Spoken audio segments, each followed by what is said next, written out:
Hi and welcome to this week's episode of the DW podcast. I am currently sitting outside Fir Park with Tam Cowan. Thanks very much for coming on, Tam. It's a pleasure. Would you reckon with the t-shirt? Davy Cooper, legend. It is, it's a cracker. I'll get you one if this goes well, okay? That sounds good to me. Right, so, good.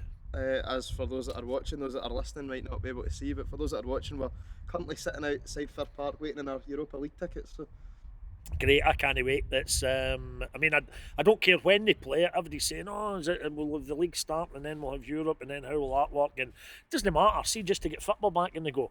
As I said before we started the recording, I was saying to you about me being up at Fir Park the other day for a wee meeting. I couldn't resist getting up into the Phil O'Donnell stand, sitting in row D, seat 83, the place that I've been for years now. And honestly, there was almost a wee tear just trickling down my cheek. I thought, wow, I've missed this so much. At that point, I think it was 100 days. Motherwell as a club, of course, will be a future quiz question because, correct me if I'm wrong, it was the Motherwell Aberdeen game, if you like, was the first game in Scotland called off. that's right, the Friday night game because of the Aye. COVID-19, so that will be a quiz question for years to come. But I don't know about you, but even as a guy that's watched Motherwell for all the years I have, whenever you start, guys asking me is what players have you got out of contract, Tam? What about that boy? And they say a name, and you're actually trying to remember who they mean. There's like you start basically forgetting stuff because it's been ages. And even last Saturday there, Stevie Robinson came into the BBC Today Sports Sound with Richard Gordon, and as I was coming out for our lunchtime show, he was going into their studio.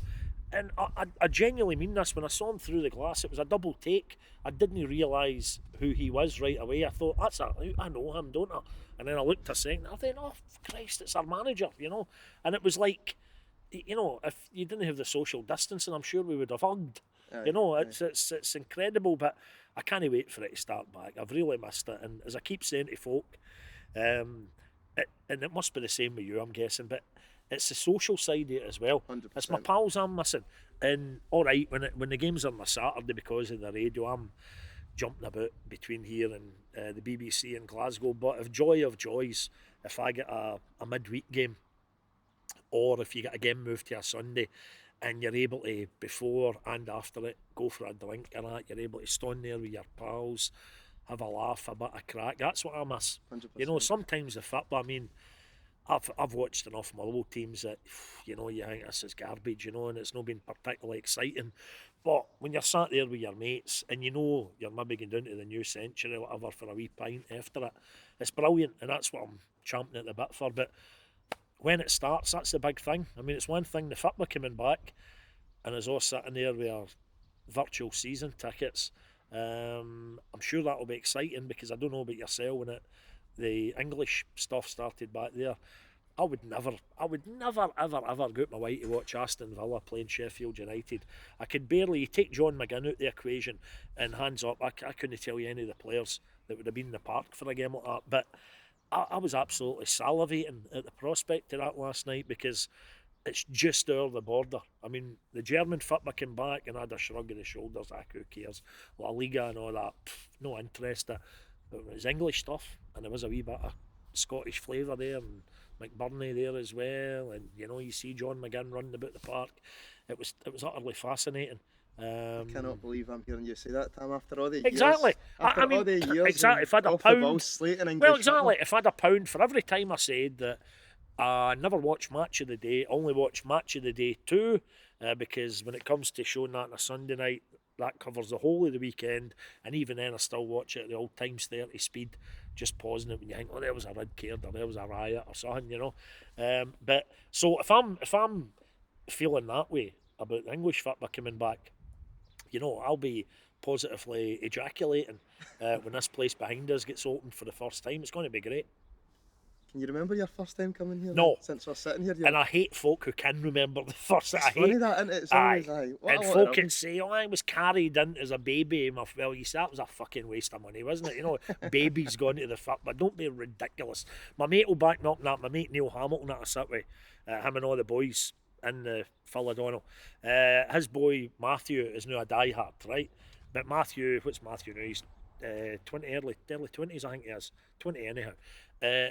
Matthew came to the games originally too soon. right? You know that way. I think I was probably the same. And all he was wanting to do was run about, and his dad couldn't get watching the game, and Neil stopped bringing him for a while, and I thought that was perfectly sensible. You're not interested at that age. For me, it was.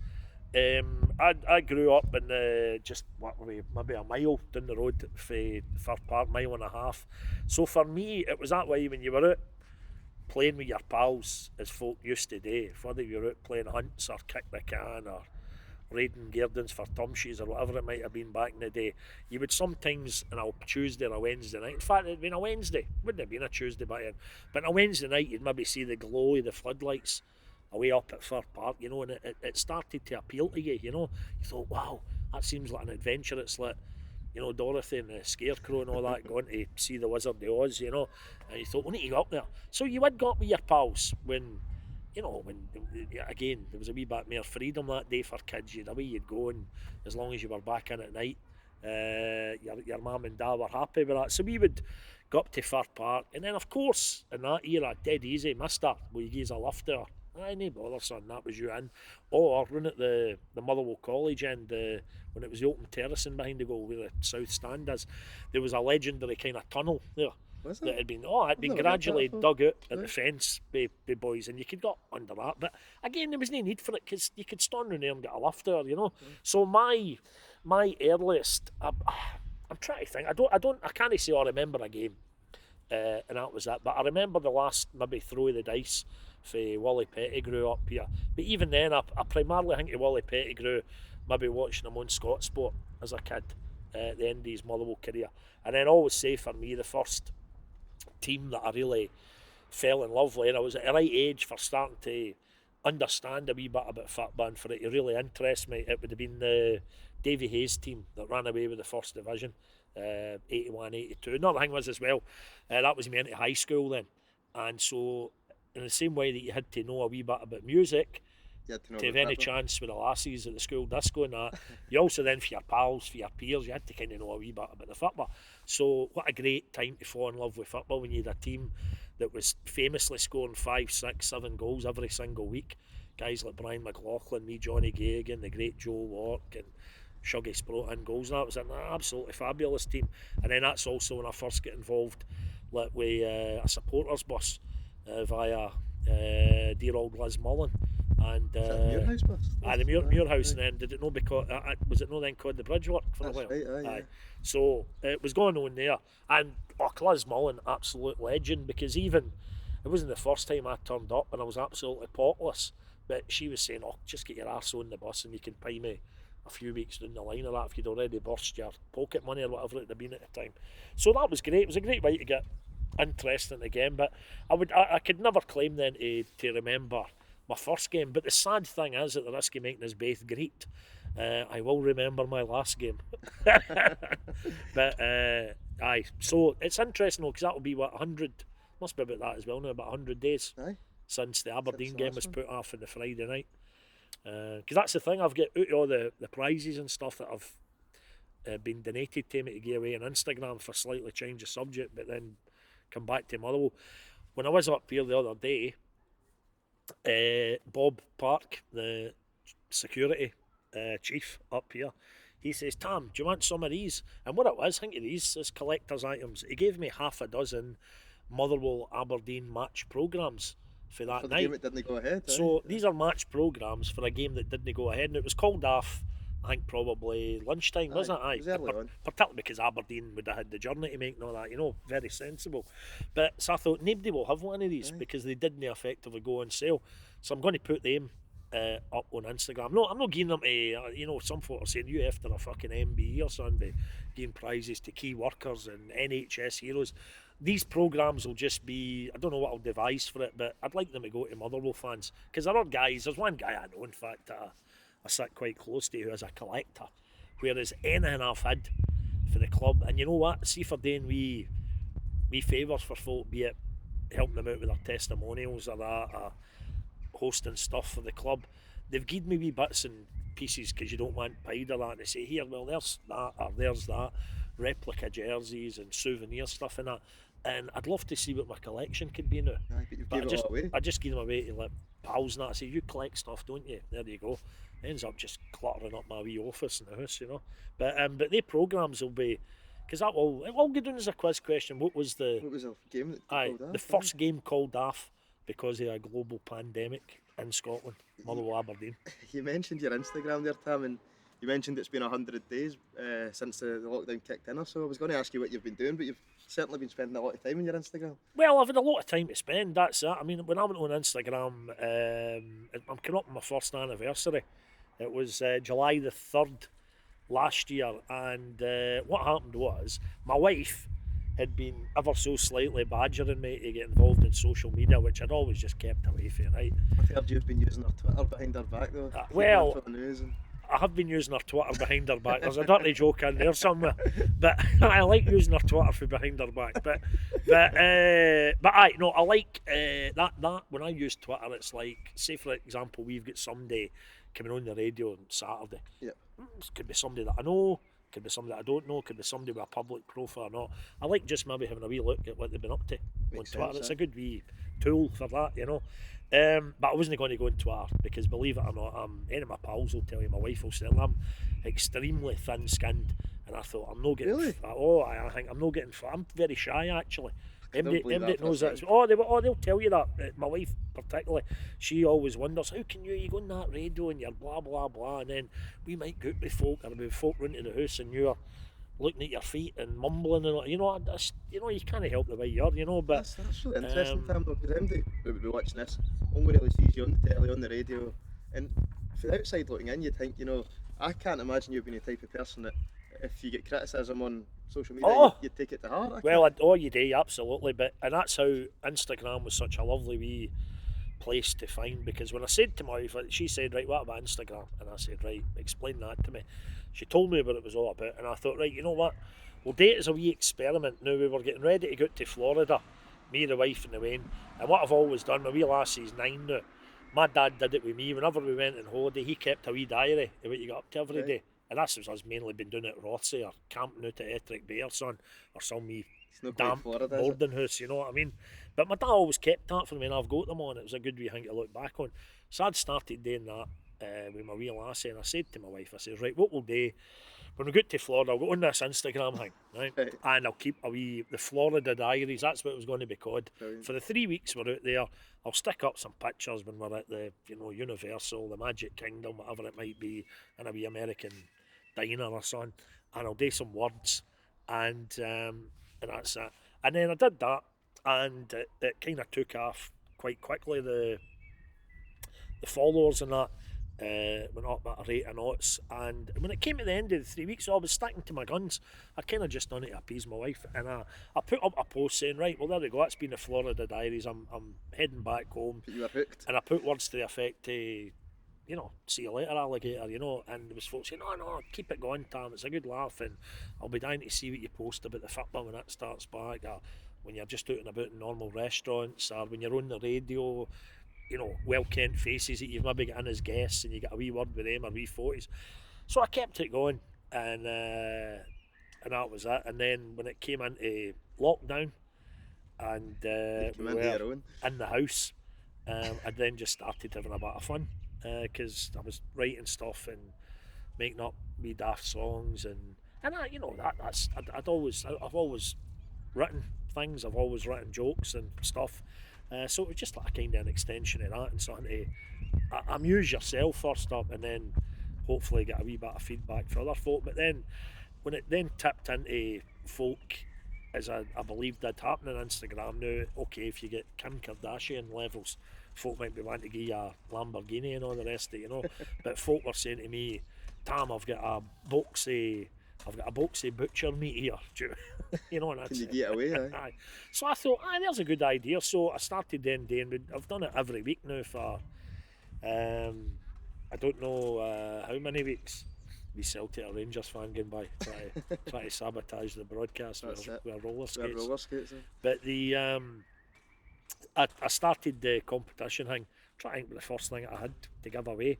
But rather than, I didn't want to be seen as taking something, let's say the boxy butcher meat, right? Taking that for somebody keeping it for myself, and you think that would just folk would just get hacked off with that and say, why am I reading this pish? So I said, right, there we go, we'll give any of the stuff that I get in away to a worthy cause. Kind of thing. I suppose at And this time it's a good it's time been to do it. brilliant, It's and folk promoting have been businesses that are otherwise struggling. as folk have well. been very appreciative. So whether it's been Indian restaurants giving us like takeaway meals for families, Big Arthur down the road there in Motherwell, De Claudio, he put us up an Italian feast with wine for 4 folk, and that went to a lassie that works up in Wishy General. But I thought that one was great, Tam, because that was, tag somebody it's a key worker and say why they deserve it. and whatever Absolutely, else. and I mean some of the stuff that I've got still to come up. There's a confectioner down in Ayr who's ready to send out to the deserving cause this big hamper of like tablet, fudge, chocolate, sweeties. And this is at a time I'll remind you when the dentists haven't That's true. reopened just yet, although that'll be sooner rather than later. But so it's been a good laugh winning that stuff. And it gives you a wee buzz, and it's something to do. I mean, at home when you're doing a wee bit with obviously my wee lassie's been at home. My wife who works at my wee girl's school, that's been a blessing because she's up to speed with all the stuff they're doing, and if she's not up to speed because she works at the school, she can get a wee word with the teachers and that. So I'm more there in a supervisor capacity. My wife's not that great at involving arithmetic or grammar. So I'm straight in there with anything like that. So I had to amuse myself somehow, and Instagram has. I'm interested to know what I would have done Without it, aye. if it hadn't have been for Instagram. But there we go. You're rolling back the years with your youth, I have to say. Absolutely, aye.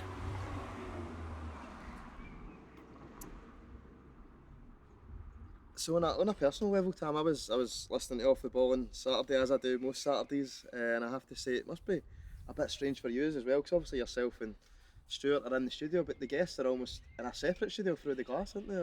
Well, that's only at night. That's we for how many weeks would that be now? I don't know, 12 weeks, is it? The guests that we've had in our lunchtime show between 12 and 2, they have just been down the line, or maybe sometimes kind of East Coasters in the BBC studios in Edinburgh, Right. just up for Holyrood at the Ton.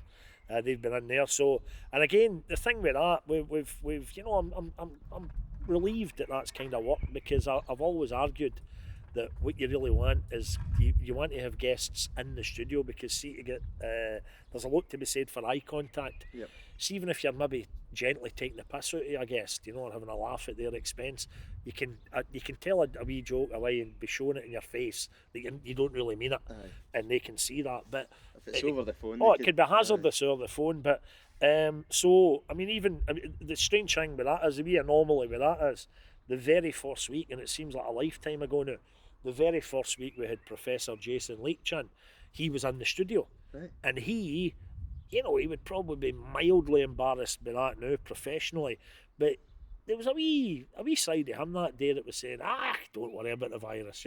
He came in, he immediately shook our hands when he came into the studio. And when we then started the show, he says, Jason, first things first, when you come into the studio, you shook our hands. What's the story there? I thought we'd all been told, He says, well, it was a judgment call.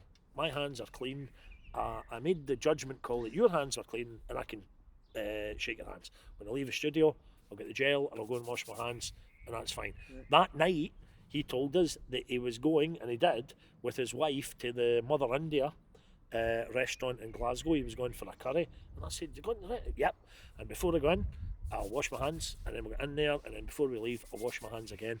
Absolutely fine, But then 1 week later, we didn't have him in because he wasn't allowed in, social distancing in the studio. But he came in just 1 week later, and completely changed his tune. And he says, but that was this. Then? Is that just it was knowledge. It wasn't a slight on him. It was they were increasingly learning the do's and don'ts of coronavirus. So in that space of 1 week, he said, no, I wouldn't shake your hands now because it's really the virus is really going for it now. And of course, he wouldn't go to the restaurant because the restaurants had already been advised at that stage for people to stay away. And that was one thing, because I know a lot of folk for all the years that I reviewed restaurants, I've got a lot of pals in that game and in the hospitality trade. And what was a wee bit naughty, I thought, of the government at the start, is that they were advising folk not to go to restaurants and pubs, but they weren't telling them, and they weren't closing them. these estates. If they'd have closed them, then for these businesses, insurance and stuff would have kicked in, you know. And I thought they were a wee bit slovenly with that. They could have done that a lot earlier.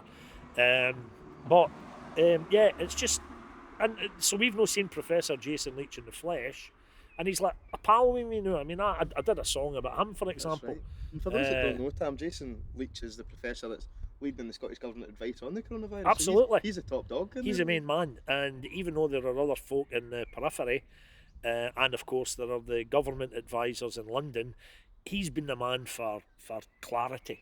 Yeah. That's the word that I think they would put in his gravestone almost, because when he talks, people who, you know, don't have a mind that's ready to take in subjects of a scientific nature, they don't need to worry about that with him. He speaks in everyday language, and that's what's been really great about him. How did you go about getting him on the show then? Because he's on every week, so it's not like... Well, he's on every week, and I think there's a wee bit of him. I think there's a frustrated showman about Professor Jason Leach, and because I think he does quite like doing the telly and doing the radio. He's very confident when he's on there, and he likes trying to throw in a wee quip here and there, you know, and a wee self-deprecating gag here and there. And as I said already, I mean, it's not going to be until next year now, but when the pantomimes and stuff, I mean this as a fact, if the pantomime, be it one of the biggies, maybe at the King's Theatre in Glasgow, the Armadillo in Glasgow, the Pavilion, even the Civic Centre down the road, see if they put into the script, it could be Jack and the Beanstalk, and Jack falls off the beanstalk, grazes his knee, and he says, oh, what are we going to do with that? Oh, here's somebody that can maybe help us, Professor Jason Leach. And when he walks for a wee cameo, he'd fucking bring the house down, because he's such a kind of a famous figure now. So, but it's great when I did the wee song about him and that, he absolutely loved it. He put it on his Twitter, and then I've promised him for all the help that he's given us just as a guest in the show. I says, right, the place that stands out for me is a Mother India restaurant in Glasgow, because that's where you went that first night. I says, me and the wife are taking you and Mrs. Leach out, slap up feed whenever we're able to sit back down, order for a menu, have the waiter pouring you some wine, stuff like that I'm really, really missing. So we've got that night penciled in, it'll be great. And I said, don't think it'll be off the bounds that night. Out of bounds will be the virus. We'll not be able to talk about anything, because that's all I know about him, apart from the fact he's Fairdray. He now lives in Glasgow. He used to be a dental surgeon. He's now a virologist, and he's the top dude for coronavirus. I don't know anything else about him, you know. See about going to Mother India, Tam, obviously you were, or you still are, a restaurant reviewer.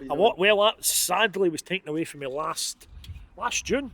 That might have been part of the reason on Instagram. I mean, sadly, because 29 years of my life I've spent in newspapers, and as every man and their dog knows now, I'm afraid the great days of print journalism are sadly behind us. Everything, it's no harm to MD. You wouldn't slag guys that used to make Betamax video recorders for all. You wouldn't laugh at them and point the finger. It was just that life moved on and DVDs came in, and now folk download things and all.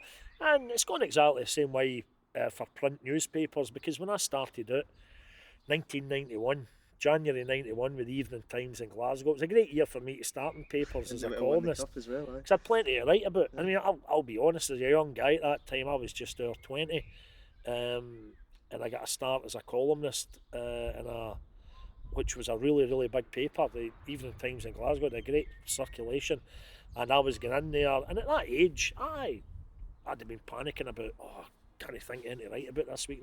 Was that off the back of you doing your own fanzine, Tam? Or fanzine no, I did at the time. I had done, when I was in 6th year at Braidhurst, me and my big mate, who went on to be my best man some years later, we were writing stuff at school, not wee jokes and gags and sketches and stuff, and our English teacher at the time sent some of them in to a couple of shows in Radio 2 and Radio 4, and they used some of it, right? So this became a big deal at the school, and then the Motherwell Times, Christ, cringe now when you look back. The Motherwell Times of the two of us on the front page. Must have been a quiet week in Motherwell, you know. But on the front page, like sitting like the way that Mel Smith and Griff Rhys-Jones used to sit face to face Right. with one arm on the table, Oh, right? no. You And still it was got like the that. photo? Still got the paper? I've got it somewhere. I Aye. don't know where it is. It's out there somewhere. But my mate gradually lost a wee bit of interest in that. He was doing a university degree, and then I'd gone to do a journalism course at Napier College. It was still In a college, Edinburgh, and aye. that's me showing my age. And but I was still mad into the writing and sketch writing and joke writing and that. And then I got a wee fit in with the BBC in Glasgow through my pal of 35 years now, Phil Duffer, who created Only an Excuse, starting out with the audio version of that. And I was very, very fortunate to get a few wee lines on that. And then there was loads of sketch shows at the time, like Naked Radio. Was a fixture on Radio Scotland, which then became Naked Video on the telly. There was Scotch and Rye. There was stacks of things to write for. So I was doing all that kind of stuff. And then that got me a wee fit in the door at the Evening Times as a columnist. But as I say, for joining them the same year that we enjoyed our magical cup run, it meant I always had plenty to write about, you know. And then for that being that year, one wee strip column a week, then a year later they gave me 2 columns a week, and the following year it became 3. So that meant I was finally getting a wee decent bit of money. And then that gave me the platform in '94 for the BBC to give me a wee shout about this thing they were starting called Off the Ball, which again, when it started, I mean, the reason that last year, if you like, or this season was our 25th anniversary, it was really only 24 years with me and Stuart. Yeah. Because the first year it was started, Greg Hemphill, who of course went on to Still Game fame, he was the presenter, and it was me and Sanjeev Kohli, another Still Gamer. In fact, I was the only one that didn't get a fucking gig on the show, come to think of it. But we were at the other side of the desk. And after that year, the show it was a bit spiky on it. It was certainly something a bit different on Radio Scotland at the time. When it was the era, you still get the impression that they were reading out the football results on BBC Radio Scotland with guys wearing a dicky bow and all that and reading into a BBC microphone, you know. It was all a bit stiff back then. So this show was a wee bit subversive, kind of. And they decided that they wanted to continue with something like that. But their own admission, maybe Greg and Sanjeev weren't just quite right, because again, with their own admission, they didn't really go to football like I did, you know. I mean, I was before and after the shows, I was again Running putting back into here. Fir Park and all the rest of it, and been up to speed with the rest of Scottish football. So they basically drafted in Stuart Did you Cosgrove. met Stuart before that? Did you No, have any relationship with him? No, I'd seen Stuart where we're sitting now at that corner, which at the time was the Fir Park club. At the corner there, I was outside it after a game, probably Motherwell St Johnstone, probably ready to go into the Fir Park club, and I heard a wee noise and there was a wee posse of St Johnstone fans Right. coming around that corner, and it was quite clearly Stuart and another couple of boys. So I got to know, actually, pals of Stuart were at the front of this wee posse. So that was as nearest I'd seen Stuart in the flesh. Now, I'd seen him in the telly doing all sorts of wank bag stuff and his fucking hooded top and shades and all that on the Late Show and trendy youth kind of programmes and all that, you know, and highfalutin things. And then, of course, I'd read his absolutely brilliant book of that era, Hamden Babylon, which was sensational. And it was probably because of the book and other bits and pieces involving football that Stuart had done that the BBC approached him about being the presenter of a show called Off the Ball. And to be honest with you, I was very lucky, because I think the idea, in fact I know the idea at the time, was for me and others to be part of almost this zoo radio, which is an expression I hate, and it was almost like squad rotation. It might have been because I'd done the first year of the show. The idea was, right, we'll get Tam in for the first week with Stuart, but then we might have somebody the second week, and then somebody else, and then we might go back to Tam. Or we might know. But me and Stuart were in the first week, me, him, and if memory serves, the other guest that day for our very first programme with me and Stuart, still a pal of mine, was the guy who at the time did the Dundee fanzine, a Mindle Gilly, a boy called Robin Grimmond. So the very first show of Off the Ball as it is now, it was me and Stuart and Robin Grimmond, and then me and Stuart kind of clicked a wee bit, as much as we appeared to be poles apart in terms of Stuart being the trendy independent producer, television guy who went on to be head of nations and regions at Channel 4 and within the lifespan of Off the Ball. It was as Stuart described us at the start. He said that I was the coarse lump of Lanarkshire lard and Stuart was the posh Perthshire poof. Right, now if he used that P word now, Would they be happening? he'd just get sacked on the spot at the BBC. But it was different times, shall we say?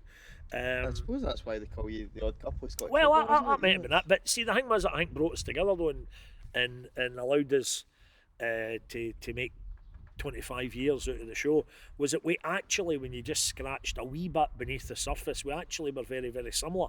We both had very much working class upbringing, and Stuart in a council scheme in Perth, me in a council scheme in Motherwell, and we both crucially supported the phrase we always use, the local football team, a wee diddy team. Right.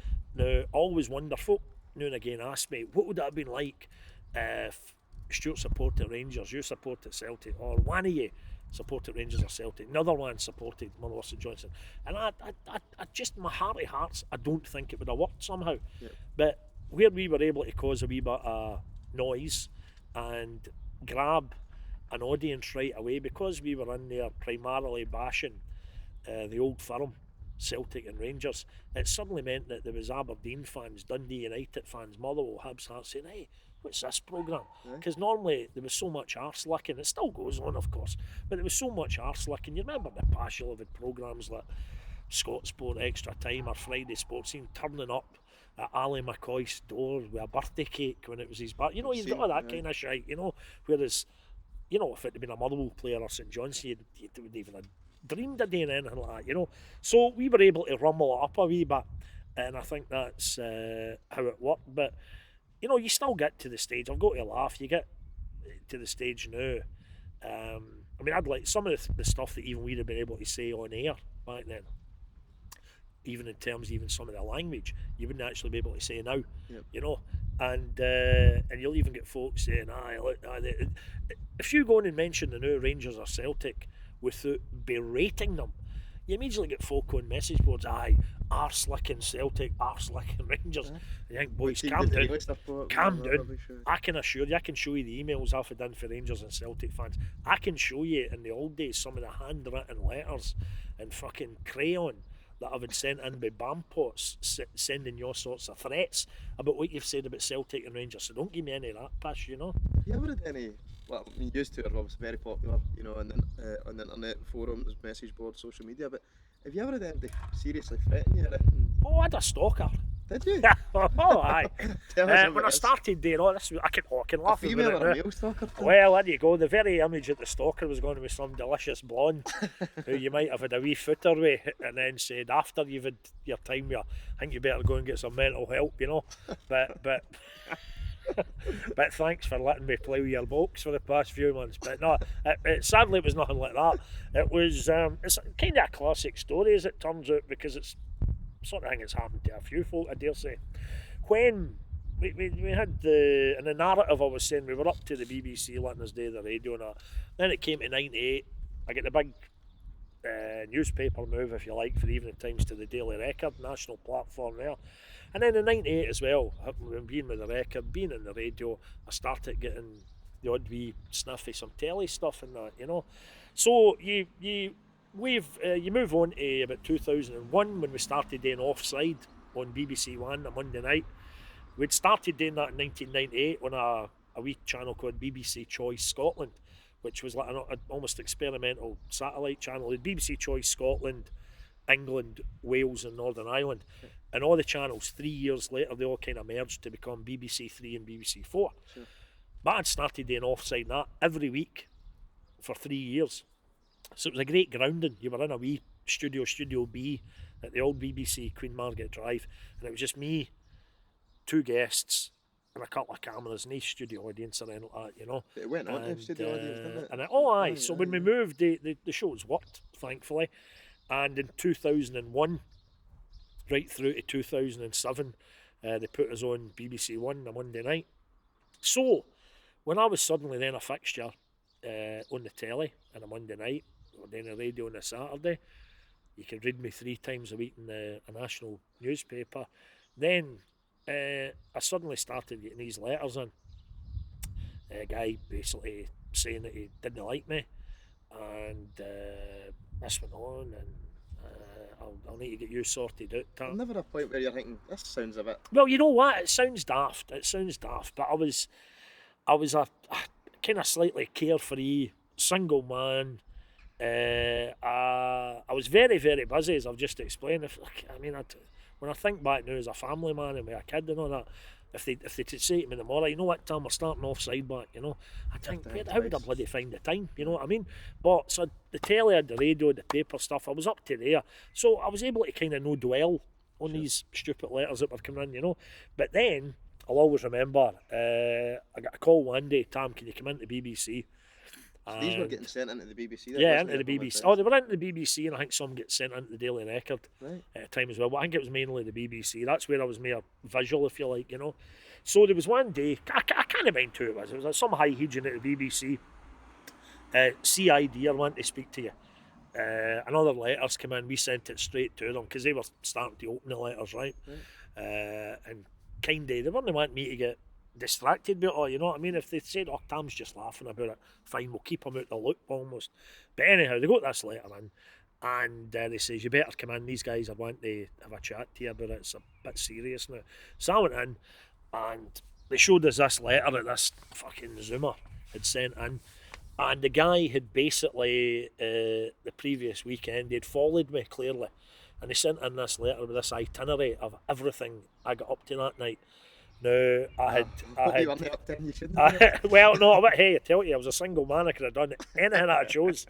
But anyhow, what I'd done that particular night, I'd been out with a young lady, and we had gone to the Griffin Bar in Glasgow, diagonally opposite the King's Theatre, because we were going over to the King's Theatre for a show, and then we came out of there, went back out to the Griffin for a quick drink, and then we wandered all the way down to Victoria's, the legendary nightclub, where we went up to the cabaret lounge. I didn't go to the kind of trendy, but up to the cabaret lounge. Music was a bit more sensible. And then we may have had a wee smooch elsewhere later that evening. But this guy, he must have been on my tail all night. He'd fucking every detail done in this letter. And when I saw that, I thought, that's when I started to get a wee bit scared. And what happened as well around about that time then, I think it was that night, in fact, I was going over to Angels in Uddingston to meet a couple of my pals for Hamilton. They said, what's your plans tonight? Would it be okay if we had a couple of boys come over with you? CID? And I'm thinking, all right, this is interesting. So it was the old kind of plainclothes police thing.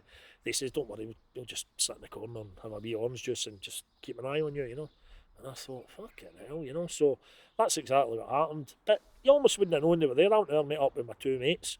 And how did you enjoy your night then? I didn't. I didn't. I think alcohol may have helped. But no, I didn't enjoy my night. But I didn't, of course, just in case they'd agreed to get me away. I didn't crack a light to my mates as well, until almost years later, But we got on playing pool, having a drink and all the rest of it. And that was it, nothing happened. And then to kind of cut a long story short, they basically threw, I don't know, DNA or something, or handwriting expert or something, they caught the guy. Right. And as I say, far from it being a and was he an Angels that night? Female stalker. Oh no. This was, he'd only, as far as I'm aware, been on my tail that particular night in Glasgow, but they caught him. And it turns out, rather than it being, as we were joking about earlier, some delicious blonde who was just slightly unhinged, it turned out to be a guy who was 66, and he was extremely unhinged. And they said to me, but they wouldn't tell me who, and I wasn't interested to, but they said they kind of had an inkling fairly on it was him, because he'd done it before. And he says he'd done it with other folk in the same kind of line of work. So whether it was somebody around about the same time or a few years earlier who'd suddenly get their face in the telly and been a bit of a fixture, I don't know, it could have been Chick Young, Jim White, it could have been MD. Said it was somebody in the same field. They'd done it with him, and then they said to me, kind of, what you want to do about it now? And I don't know if I just watched too many films or tell. I just says I dropped the charges. I just said the very fact that they'd got him, and he clearly wasn't going to do it again, I was just so relieved that nipped it in the bud. And that was that. But it was a strange old time. But again, it was just because I was so busy at the time. I didn't let it bother me. There's people out there, and you can't blame them for this. It would let that bother them, that could affect the rest of their career. Oh, absolutely. I mean, don't get me wrong. At the time, you were aware of, you'd a wee second glance round about you, and if anybody come up to talk to you, because I mean, I've always, as much as I'm saying, and I do mean that. I mean, I am just by nature shy, but if folk come up to you in a pub or whatever, you remember pubs? Right. If somebody comes up to you in a pub or in a restaurant and they're chatting away, you always try to give folk the time of day and have a laugh, a joke, and a carry on with them. But at that time, you were looking for, I don't know, signs, or looking for a holster. And that, just you don't know what to be looking for. You don't. no, it could be exactly. anything, But anyhow, it was a strange wee period. But I think I get through it just because I was so busy, and I didn't have like I dread thinking if anything like that happened now, and I've got a family to worry about, a wife and a wee girl and all that, and you think, imagine anything like that now. But you just got on with it. I was a younger guy, daft young boy, We touched on earlier the restaurant reviews. How did you get into something like that? How do you start? It was when I joined the Record, 1998. I was just about to start joining as a columnist, a twice a week columnist. That was my gig. That sounds like the ideal job. Well, it was. My editor at the time, or my editor who took me to the Record from the Evening Times, a guy called Martin Clark, he said, Tam, the first Saturday you're going to be in the paper, this is September 98, the first Saturday you're starting, we're launching a magazine that day, the magazine that they still got in the Record on a Saturday. I want you to do something for it. Right away, he was going to up my dough right away for doing a third thing a week for him. So I went, right, okay. I says, but I'm a firm believer trying to stick to what you know, right? Sure. Which is why I would never bring up the subject English football, because in all the years that I blanked it, I have no knowledge of it whatsoever. Right? So so I says, I'll do something in the magazine if it's something that interests me. Now, he didn't know me really, apart from my slight public persona at the time, but he says to me, right, what are your interests? Now at the time, 1998, I'd have been 28, 29-year-old, single. I loved a great social life, out eating, drinking and all the rest of it, And I said, well, you get in that line. And he says, well, we don't, I want to do a restaurant review, but we don't have a restaurant review. But I don't want it to be like one that you'll see in the posh Sunday papers, right, where you're writing about where the artichokes were sourced and how these were the best avocados you've tasted since you were in the kibbutz in Jerusalem, or all that shite. He says, I want you to write it as a punter, the way you can write and the way you speak. And I says, right, give me a crack at that. So we did, and got right through to when I left the Record in 2014. That was 16 years I did it there. And then when I started at the Scottish Sun and spent 5 years there before financially kind of the ceiling caved in, I had great fun doing it there as well. And it was brilliant. And there was no great science to it. I would, in the years before I could drive, pre-2012, when I got my licence, I'd very late coming to driving. But before then, from 1998 to 2012, it was dead simple. I'd maybe get a Monday or a Tuesday, and I'd say to one of my mates who's maybe in flexi time or off work or skiving or anything, you want to go a wee day out, restaurant if you're a wee night out, aye, great. And I'd meet them. I'd say, right, meet me at Queen Street Station in Glasgow if we're going to go north, maybe a wee Perth, Montrose or Broth, Aberdeen, or somewhere just off that. Or meet me at Central Station if we're going to head down Ayrshire or something, Sure. And that's what we would do. And then we'd just get off the train somewhere. And then you'd maybe even say to the taxi driver at the station, jump in there, mate, any restaurants you recommend? So you'd just go in? I'd go absolutely anywhere and walk in. Folk even thought that you phoned places up in advance. I thought they'd no, because it wouldn't be a review. Mother India, no, see, it wouldn't be a review. I'd carte blanche, which was fantastic to go wherever I wanted. And what I always just strived to do, which I thought was fair for a national newspaper who a lot of the media is Glasgow centric, right, and I thought, I'm not going to do that. So I was away up in Skye, I was up in Inverness, right, I was away down to the borders, I was away down South Ayrshire and everywhere in between, out to Butte, and I went everywhere, and I just made it like a day out, and it was great fun. It was even better fun, I must say, for whoever I took with me, because if one of my pals came with me, they never had to put their hand in their pocket. They get fed, they get watered. I get the train travel reimbursed and expenses, and they didn't have to write the 1,200 word piece.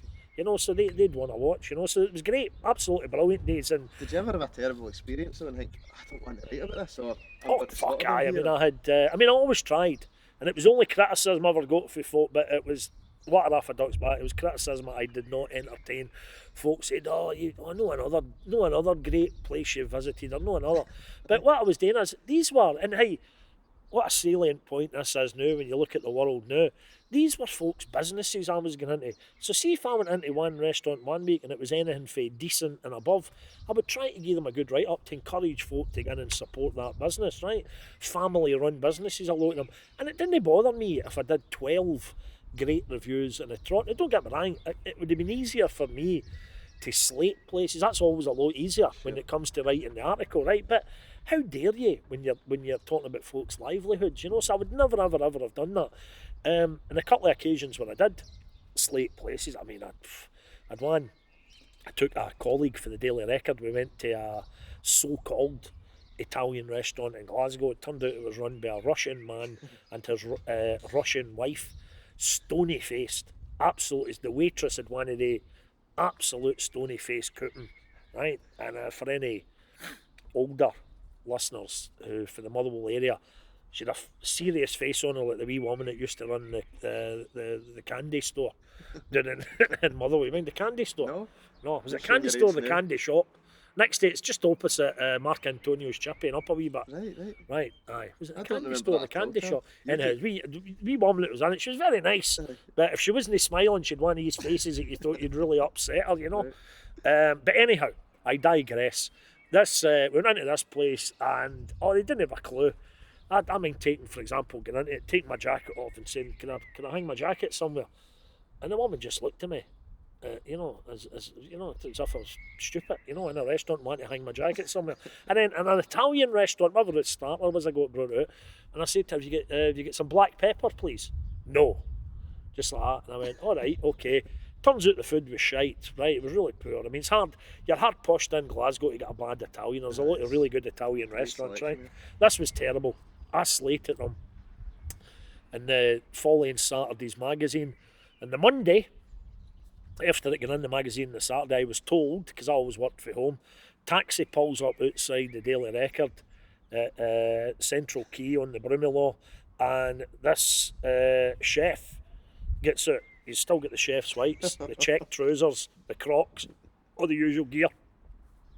It's clearly the guy, the owner stroke chef for the restaurant I was in the Saturday night. He was seen reaching inside his overalls and taking out a half bottle.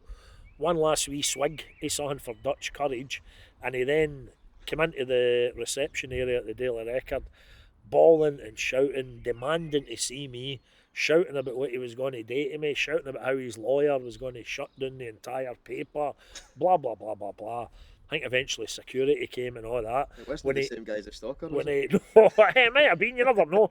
But when he finally kind of, the message got through that I wasn't actually in the building and I didn't work in the building. I never have in all the years that I'd been involved in newspapers. I always worked from home.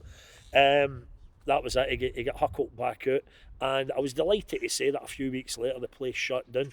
Now, as much as I'm saying about trying to support local businesses, this guy was getting away with murder, because what was the great side, when my review went in the Saturday slating it, it was like Ding Dong, the Witch is Dead. When old Dorothy, I must have watched The Wizard of Oz, my wee lassie this week, I keep going back to it. When she get the witch get the bucket of water chucked to her and she just frazzles away, and suddenly the guys that were our henchmen, they're all delighted. Ha ha, brilliant, she's dead, well done, Dorothy. It was a wee bit like that with this restaurant, because all these folk wrote to me. Still the year of folk would write you letters. I might have got some emails, I can't mind, but it says, Tam, thank Christ you've exposed that place. We had been part of 80s, it was shite. Oh, Tam, well done. We went there for a retirement. It was awful. I'm so glad you've hammered them.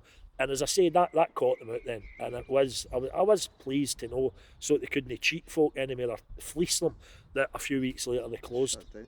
So that was a good one. I had another one where I still to this day never gave the location away, but I was there reviewing a restaurant, me, the wife and the Wayne, my wee lassie was just a baby. I think it must have been about 8 years ago. And I went to this place and we're sitting there and it was lovely, really nice. lovely place, lovely setting, lovely staff. The food was very nice. And just after my, I think it was my main course, I went out to go to the loo, and I was walking back in to go back to my table, and I heard somebody saying, Mr. Cowan. And I thought, here we go, guy, want to chat about Motherwell shite or something, or you reviewing this, Tam, or something about the radio or the telly or something. And I says, aye, how you doing? What is it? Hi, Mr. Cowan, just to say, I would just like you to finish up with your family at the table just now and leave, please. He said, there will be no bill, but there will definitely be no review. And I said, sorry, you've lost me here. What you on about? He says, well, it was the guy that ran this particular place. He said, last year you reviewed another place of mine. And he named what it was. And I'd get wind, when I looked at the back of the menu of the place we were in, they had like the wee kind of company logo kind of hanging on. You know, this must be part of that same group. And that was already bringing back memories, even I'd been at the other restaurant that he was now challenging me about. So he said, you absolutely blasted us and you slaughtered. And I says, whoa. I says, I can stop you right there, far from it. Now, the criteria I always judged the reviews on it was food, service, decor, toilets, very important, and value for money, right? They were always the categories. And I went through them, I had quite a good memory for things. I went through them one by one about this place that he said I'd slaughtered. And I says, no, I'd mentioned how the service was bang on, the decor was lovely, the place was really nice, toilets were sparkling, the value for money was decent. I said, it was only the food that I had to go for. So I says, rather than having a go at me, I think you should have been having a go at your chefs in that kitchen who clearly weren't getting the finger out and maybe letting you down. Otherwise, you might have got a great review. And I says, well, you know, I think kind of you should have thought about that before you approach me in this manner. I says, but you know what? I will leave. I says, and there won't be a review, don't worry. I says, unless, and this goes back to what I was saying to you about me just getting in restaurants straight in off the street, no forewarning then. Unless I'd paid, put the card down and paid for the meal, then I wouldn't have done a review. It wouldn't have been a review. That's how I'd get folk coming up to me every now and again saying, it's Mr. Cowan, isn't it? Yes, that is. You in for a review? And I wouldn't kid them on. I'd say, I am. Oh, right. Do we give you this? I said, no. I'm in as a customer. I pay for it. I said, don't worry. I get my expenses. I'll get it paid back to me. But I pay for it when I'm in. Then I'm a paying customer. And then, as well, let this be a warning, I can then write what I want because I've paid for the meal. That was the whole shtick. So with this guy, I says, right, fine. I'm not paying for that. Me, my wife, my baby, we're not exactly happy about it, you know. But we'll leave. So we left, and there was no review, but joy of joys. We were in there maybe, it was a Thursday, I always remember it was a budget day. We were in there on a Thursday. So rather than me, I'd have probably written up that one for a week in Saturday's magazine. So rather than doing that, the following Wednesday, in my column in the record, the page at the front end of the book, when I could write about anything, I wrote about, well, ladies and gentlemen, what an amazing restaurant I went to this week. I said, the food was out of this world, the service great, the setting, it was luxurious, what a beautiful view, Unfortunately, I'm not able to reveal where it was because the owner didn't want me to review it. So, sorry, full stop, you know. And lo and behold, you get back onto the paper and saying, look, if Tam's wanted to do a review, let him. And they basically told them in no uncertain terms to fuck off, you know, which was quite right, you know. And that was it. So you get wee instances like that happened, and the odd wee bit of guy, the odd one that tried a wee bit of bribery, which the one that always makes me laugh. I was at a probably meant to be quite trendy bar, diner, all kind of that chrome and glass and mirrors and all that in Edinburgh. Don't even know if it's still there. I'm not really as familiar with Edinburgh, but whenever I went into Edinburgh to do one, I'd always take one of my Edinburgh mates and they'd be like my tour guide. But we went to one place, and a long number of years ago now, and it was nice as well. We're sitting there with one of my mates from Edinburgh and we're eating away, and I think, this is not bad, nice wee place, that's great. And I'm all my notes down, and then paid the bill, put my wee notepad in my top pocket, and I thought, that's it, that's all my notes done, lovely.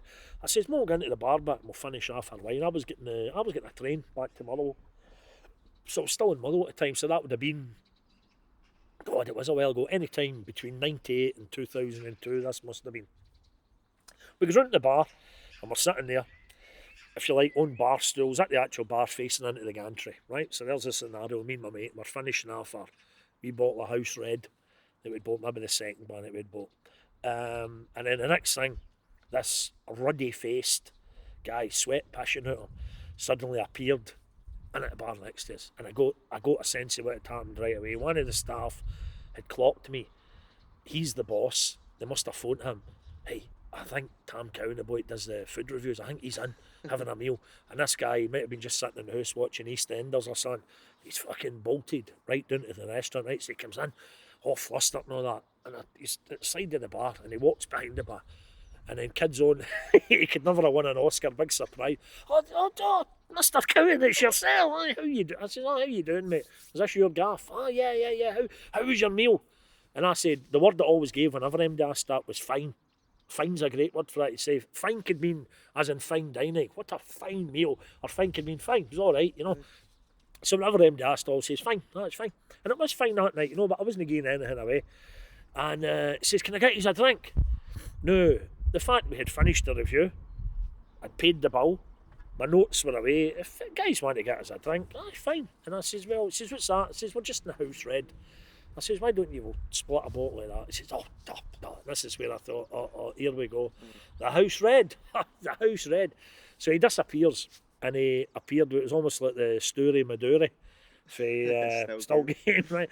He'd clearly gone into what his equivalent of the wine cellar was, and brought out this all dusty bottle of something that probably cost a fortune.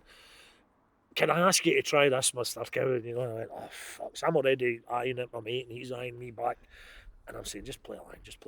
So he opens this wine, and he brings down the big fresh wine glasses, and he pours me a wee smidgen, and he's wanting me to fucking smell it. And I said, no, just pour it, mate, that's fine. So he pours this. He pours himself a fucking massive glass, downs it in a wanner, wee bit of Dutch courage, you know. And then we're sitting there, and there's a wee bit of an awkward silence. And he's sitting, we're three abreast in at the bar at this point. And he slaps me in the back, and he says, we're all businessmen, Tam, aren't we? And I went, oh, for fuck's sake, here we go. And my mate's looking at me, I'm looking at him, and I'm saying, man, fucking, like, you know. And he walks behind the bar, right? Just visualise this, right? I'll never forget it as long as I live. He walks behind the bar. And up behind the bar with all the optics and that, there's a wee kind of quite modern wee painting thing. Wee thing you'd buy at some wee trendy shop, right? In the Buchanan Galleries or something.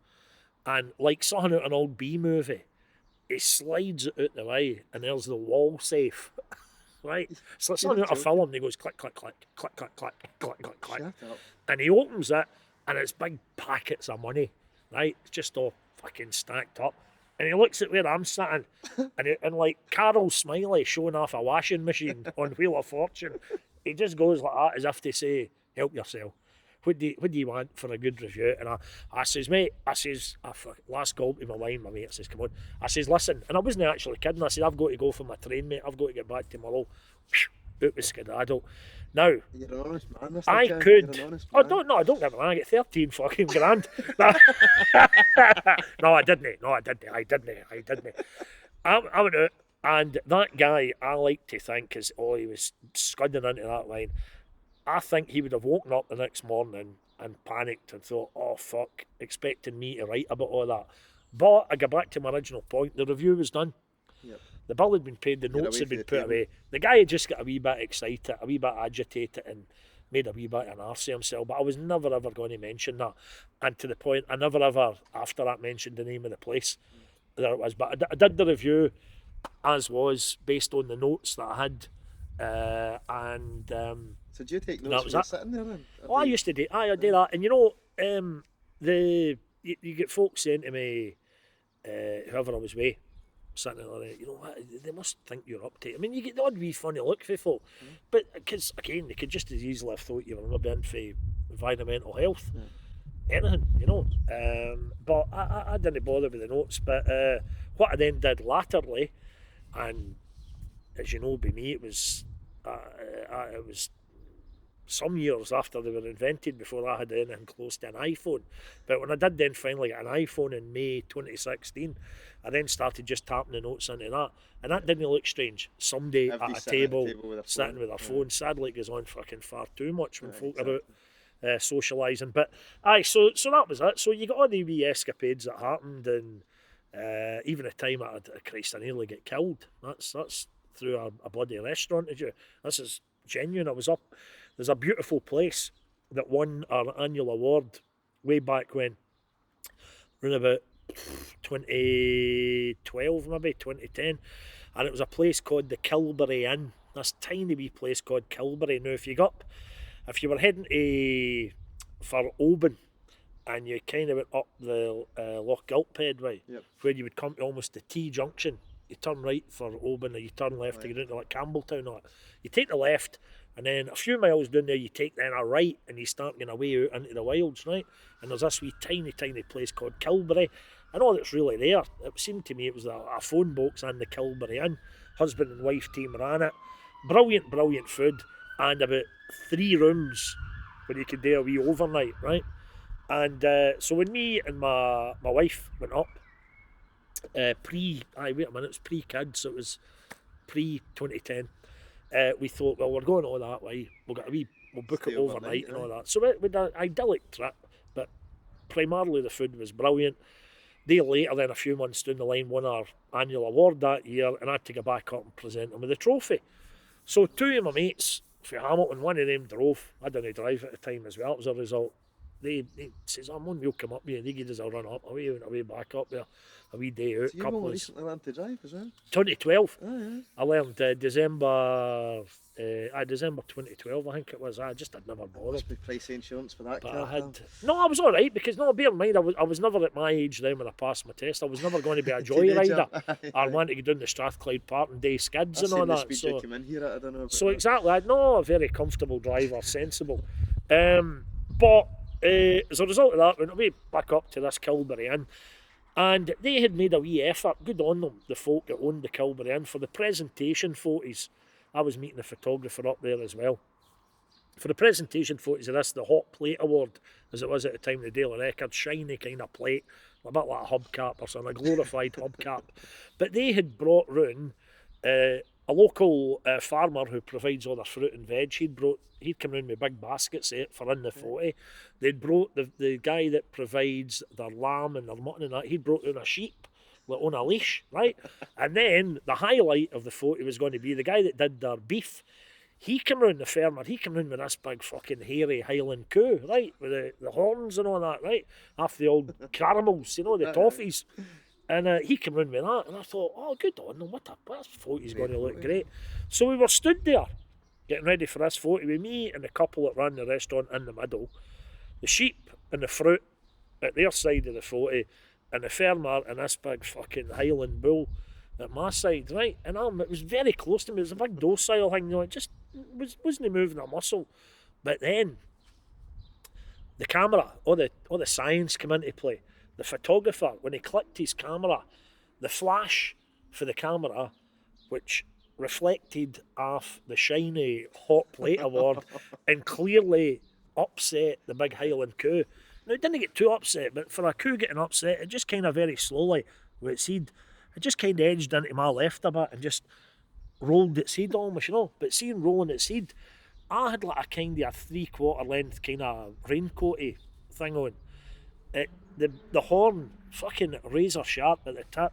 It went into the bottom of my coat, and in one deft movement, it ripped it the length of it for there right up the side under me. What a fright I got. My mates who were just watching all this said, you went white, Tam. And the farmer said, who knows about these things, see if you'd have been an inch closer to the coo, or it had been an inch closer to you, that horn would have been in your flesh and right up the side of you. And what a bloody fright I got, To get you a new jacket? No, he didn't even bother. I said it was ruined anyhow by my excrement as well, I can assure you. So I think I just put it in the bin. But I'll never forget that day. That was, what a fright I got. 25 years off the ball, many years on the telly, writing for the newspapers, but I suppose you've had a brilliant career, Tam, but how do you reflect on that? It's far from over, but how do you reflect on it between your highlights? If you had to pick a couple of things out there. The highlight has been blessed to do a lot of things that I'd be too embarrassed to call work. I have never once, when I arrived here on a Saturday, I came out to the BBC at 2 o'clock on a Saturday, in the good old days when the football was on, and they'll be back, but I would ordinarily leave the BBC at 2 o'clock, the way my plan is, and jump in the motor, come out here. The one thing that Motherwell gave me back almost as a wee thank you recently for doing all their events and all that was a wee parking space just to our left there, and it was when Les Hutchison kind of get his money back for the club, and his daughter, who was on the board to look after things for him, and she then left the club, always knew she had a wee parking space there. And I said to them at the club, I says, listen, see, instead of me going up, they allowed me originally into the car park up at Tam to Fir Park Street, which was good. Because the whole thing was, I can't see the full game on a Saturday. I've got to leave early to beat the traffic to get back in. So, an old firm for well, exactly, absolutely, aye. So it all makes a big, big difference to me. So when I knew that wee space was becoming available, I think it was round about the time we were having some meetings about the first of our Hall of Fame event. So I was quite sly, you know what I mean, when I was in there having the meetings and gearing up to this event I was doing for the club out the goodness of my heart and as a fan. I said, Leanne, Leslie's daughter, she's left the club. She's away. A wee parking space, you know. So they knew right away what I was getting at. So it means that I can park there. I get into the ground via the closest turnstile to that space, and rather than leaving when it's about 82 minutes in the clock, as I used to when I was up in that car park to get out, because bear in mind they shut that off if you're no quick off the mark, and then that'd be me, I'd be gubbed. So I'm able to maybe sit to the 87th minute, allowing for that wee bit of added time as well, and then I can bolt out, jump into the motor there, and I'm back in Glasgow for the start of the show. But when I come in, to answer your question, when I come in and get into my seat at maybe about 2:45, 2:50 on a Saturday, I would never ever sit down next to my pals who have been grafting all week, whether working in the Civic Centre or wherever they work. A lot of them work in Motherwell. I would never then, having sat in the radio for a couple of hours, had a laugh about the football with my pal, I would never sit down in my seat and say, oh, I've just come from my work. Because quite rightly, they would book my boss, you know. And, you know, it is my work, I'm afraid. Whether it's been newspapers or radio, the telly, or hosting events, or speaking at gigs, or doing shows at theatres or anything like that. It's what I do. I'm not a plumber or a joiner. As my wife will absolutely back me up on. I'm not even close to being able to do anything like that. But so that's what I do. So it is my work. But I mean, even like times that we're living in now, I'm so blessed that I'm able with social distancing to go in and still do my radio shows, because that's been great. Because you know, the bottom line is, if I didn't do the radio shows, I wouldn't have been coming in the new. I mean, my Friday, Saturdays and Sundays normally involve going to football clubs, going to football do's, going hosting awards ceremonies, you know, even doing stuff for the club.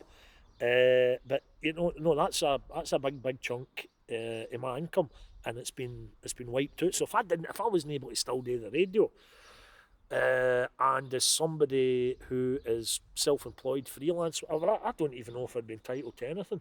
Sure. Wee bit of universal credit or something like that. So I'm forever grateful about what I do, and I enjoy what I do. That's the bottom line. I always say that whatever you do in life, if you don't enjoy it, you should stop and do something else. But I've always enjoyed, to the point that I still get a wee bit melancholic from time to time, because this is just now run about almost exactly a year since I stopped in newspapers. And even though, sadly, and I've got so many pals that are involved in it, and I love newspapers, I'm one of the last guys that still buys a big bloody bundle. I get them delivered on my doorstep every morning. I would still love to get a wee fat back in the door with the papers. I wouldn't be hard to deal with. I love papers. I love sitting writing for the papers. But it's been fine as well. And that's, you know what, that's probably why, in terms of adding another wee string to your bow, I don't think it's any coincidence that I finished up with the Scottish Sun around about this time last year. I almost immediately went on holiday for 3 weeks with my family, and while I was out there, I had a lot of folk for the newspaper industry. It's like a wee village in Scotland phoned me up. Oh, is that you finished? I hear you finished up now. And they were saying, oh, we need to get a wee chat when you come back, maybe get a wee opening for you here and all that. But I knew it wasn't going to happen, because the budgets, the finances of all the print newspapers now, it's awful. You know, it's awful. It's a different era entirely. But one of the folk who phoned me was Peter Martin at PLZ Soccer that he does with Big Alan Ruff. Quite a tidy wee operation. And Peter phoned me up and he says, Tam, would you be interested in getting involved with us? And he actually said at the time, would it be okay with the BBC? And I said, yeah, I mean, we're no I'm not doing anything for you on a Saturday afternoon, which is when I do the BBC stuff, and I'm freelance, I'm self-employed. So yeah, and Peter, I knew all his stuff was on Facebook, YouTube, and podcast, And I thought, well, you know what? Now that I've dabbled with Instagram, let's be Alice and have a wee go at this side of stuff. And it was great, and it was great fun. And I'd known Peter for years anyhow, and worked with him at a lot of events and all stuff like that. Indeed, Peter was my co-host here when we did the greatest ever Motherwell team. That's right. Remember that, dude? Yep, And a freezing cold spring evening. It started glorious, and then it was fucking Baltic. And I still remember I don't even still know why she was there, but the legend that is Blythe Duff for Taggart. I think she was there to present an award. Somebody must have asked her. And I've known Blythe for years. She's a lovely lassie. But Blythe arrived that night. I think she was going to the Oscars. And she had this wee tootsie dress on. And I mind looking out and seeing her in the south stand sitting there. She was fucking Baltic, Shiver. And but Peter was my co-host that night. And I'd known him for years. So when I get involved with him and that's great. We just have a laugh and I carry on. Although with that as well, right now, I mean, I'd come for doing that today, but sadly, again, for the past 10 weeks or whatever, we've been doing it on VMix call, if that means anything to you. So it's amazing how you suddenly, I mean, a year ago I'd have laughed at me, even the very idea of me having a go at a game of Space Invaders in the chip shop. But suddenly, Instagram, VMix call, Zoom, Skype, all the stuff like that, you suddenly become a wee kind of mini expert, But so it's fine. I guess that's the way of the world. And now that we're trying to shove you out the door, Tam, we'd like you to keep going for as long as possible. But how long do you see it going for? Well, I'll be absolutely blunt with you. Now that we had it's come to the end of that now because that's us into the summer. It was effectively last season. There was the 25th anniversary off the ball, and I'm 51. I would love to think I would be there to celebrate the 50th anniversary of off the ball, and then on that particular day I would raise a glass to the heavens and thank Stuart. It'd be fantastic, Because he can't go on forever. I think Stuart's 68 this November. So he's doing well. He always dresses young, shall we say, which is a big help. But so in 25 years from now, it'd be great to still think Stuart be there and all, but in 25 years he'll be 93. You'll still be kicking a ball then, Tam. He might be, you never know. But if I could still do that, if I could end up having Kim Kardashian worried about me being on her tail with Instagram in terms of the number of followers, that would be great. And I always think you might be getting a record deal if you keep the songs up. Well, you know what? I can tell you almost exclusively that there was, shall we say, because I was kidding on about. Here's the latest song from my forthcoming DVD stroke album, The Very Best of the Coronavirus. Because I've got, I think, 24 songs that I've done. So they're all sitting waiting there. That's how I've not done it. The thing I've been doing now, which was just a wee idea I had in terms of raising the spirits, I thought, there's loads of folk in my phone that are pretty well-known faces. So I started a wee thing, I smile with the stars, and I put up a joke every day. I asked him, I WhatsApped him, and I says, listen, I'm doing this wee thing just to keep everybody's spirits up. There's been some crackers in Aye. Sanjeev Kaur. Could you send us a joke? And they send us one, and I've got a backlog of them. That'll last me for weeks and weeks. So what I might do, when by the time the coronavirus moves on a bit, or we get into hopefully phase 3 sooner rather than later, there'll be more material there for songs and that. So I'll stick with the jokes I know every day.